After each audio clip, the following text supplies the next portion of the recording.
যেখানে আধুনিক প্রযুক্তি সাধারণত তরুণ প্রজন্মের হাতেই বেশি দেখা যায়, সেখানে চীনের এক ৮২ বছর বয়সী বৃদ্ধা দেখিয়ে দিয়েছেন বয়স নয়, ইচ্ছায় আসল শক্তি। পূর্ব চীনের আনহুই প্রদেশের এক গ্রামে বসবাস করেন থাই শুইং।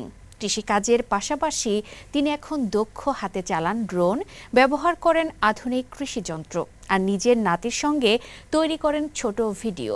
প্রযুক্তির প্রতি তার এই ভালোবাসা শুধু পরিবারকেই অনুপ্রাণিত করছে না, নেটিজেনদের কাছ থেকেও পাচ্ছেন বিপুল প্রশংসা। চলুন দেখে নেই কেমন করে এই প্রাণবন্ত বৃদ্ধা প্রযুক্তিকে করে তুলেছেন জীবনের সঙ্গী।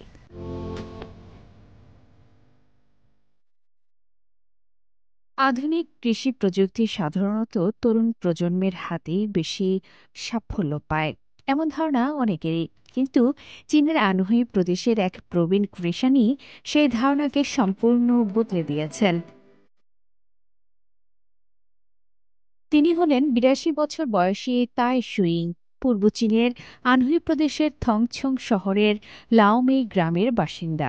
বয়সের ভারে নয়, প্রযুক্তির শক্তিতে তিনি আজ সবার অনুপ্রেরণা। তাই শুইংয়ের নাতি ওয়াং থিয়াং গ্রামের ৪০ হেক্টর জমিতে চাষাবাদ করেন। আর এই জমিতেই দাদি নাতির এক দারুণ জুটি গড়ে উঠেছে, যেখানে প্রযুক্তি এখন তাদের কাজের সঙ্গী।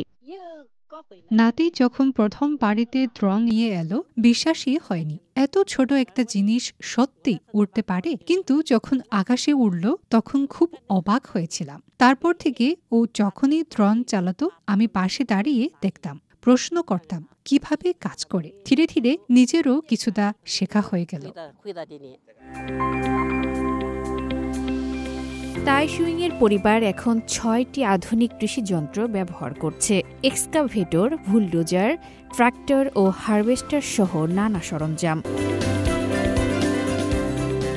ওয়াং থিয়ান সম্প্রতি সামাজিক মাধ্যমে দাদির প্রযুক্তি প্রীতির গল্প শেয়ার করলে নেটিজেনদের ভালোবাসায় ভেসে যান এই ৮২ বছর বয়সী কৃষানি। দাদি সবকিছু জানার খুব আগ্রহ রাখেন, তাই প্রযুক্তি শেখার বিষয়েও এত উৎসাহী।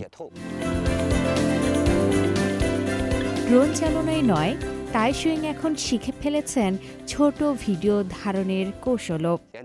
দাদি আমাদের সঙ্গে ভিডিও তুলতে খুব ভালোবাসেন। তিনি সবসময় বলেন, মন ভালো থাকলে শরীরও ভালো থাকে। বয়স শুধু একটি সংখ্যা, এই কথার সত্য প্রমাণ করেছেন চীনের এই প্রযুক্তি প্রেমী প্রবীণ কৃষানি। তার গল্প যেন আমাদের সকলকে শেখায়, শেখার বয়স কখনো শেষ হয় না। আফরিন মিম, CMG বাংলা।